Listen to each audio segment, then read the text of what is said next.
எழும்பூர் வேளாங்கண்ணி இடையே சிறப்பு ரயில் இயக்கப்பட உள்ளதாக தெற்கு ரயில்வே அறிவித்துள்ளது.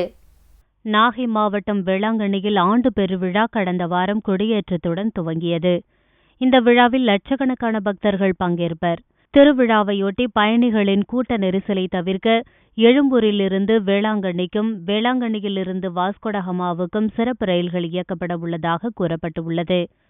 மேலும் எழும்பூர் வேளாங்கண்ணி சிறப்பு கட்டண ரயில் எழும்பூரிலிருந்து 6ஆம் தேதி இரவு 10:45 மணிக்கு புறப்பட்டு 7ஆம் தேதி அதிகாலை 6:45 மணிக்கு வேளாங்கண்ணி சென்றடையும் என்று தெரிவிக்கப்பட்டுள்ளது.